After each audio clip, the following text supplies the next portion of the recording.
တောစိတ်တွေဟာရေထွက်ပေါက်ရှိရာကိုရောက်ဖို့အတွက်မက်ဆောက်တဲ့ကြောက်ဆောင်တွေကိုဖျက်ကျော်ရပါတယ်။ဒါပေမဲ့သူတို့တွေဟာအကြောင်းပြချက်ကောင်းကောင်းနဲ့ကိုစိုးရိမ်ထိတ်လန့်နေကြတာပါဒါကတော့တောတိုင်းထဲမှာအကောင်ရည်နှစ်ရအောင်ပဲကျန်တော့တဲ့အာရေပြကြားတစ်တကောင်ဖြစ်ပါတယ်။အာရေပြကျွန်းဆွယ်ရဲ့တောင်ဘက်စွန်းဟာဒီကြားတစ်အုပ်စုတွေရှင်သန်နိုင်ဖို့အတွက်လုံလောက်တဲ့အစာရှိတဲ့ကြံရှိနေသေးတဲ့နေရာအနှဲငယ်တွေကတစ်ခုဖြစ်ပါတယ်။ဒီကြားတစ်တွေဟာအမြဲတမ်းရှားပါခဲ့တာဖြစ်ပေမဲ့အခုအခါမှာတော့လူသားတွေနဲ့ပဋိပက္ခဖြစ်ပွားမှာဦးကြောင့်သူတို့ရဲ့အကောင်ရည်ဟာပိုပြီးလျော့နှဲလာနေပါတယ်ကြားတစ်အနှဲငယ်ပဲကြံရှိတော့တာပါဒါကြောင့်ကျွန်ုပ်တို့ရဲ့ရှိုးဝက်ကင်နေရာတွေမှာအခုလိုရိုက်ကူးနိုင်ခဲ့တာဟာတကယ်ကိုအံ့ဩစရာကောင်းလာပါတယ်ဒါကတော့ကြားတစ်မတကောင်ဖြစ်ပြီးသူဟာကြားတစ်ဖို့တကောင်ကိုခြေရာခံလိုက်နေတာပါဒီလိုတွေးဆုံမှုမျိုးတွေဟာအခုအခါမှာပိုပြီးတော့ရှားပါလာနေပါတယ်ဒီလိုခေတ်တခဏဆုံစည်းမှုဟာဒီကြားတစ်တွေရဲ့အနာဂတ်အတွက်မျှော်လင့်ချက်တစ်ခုဖြစ်နိုင်ပါတယ်ဒါပေမဲ့ရေရှည်မှာတော့သူတို့ရဲ့နေမြေတွေကိုကာကွယ်ဆောင်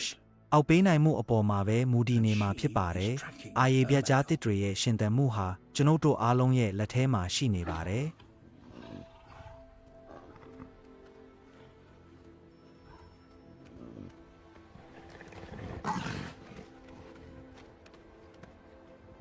Such meetings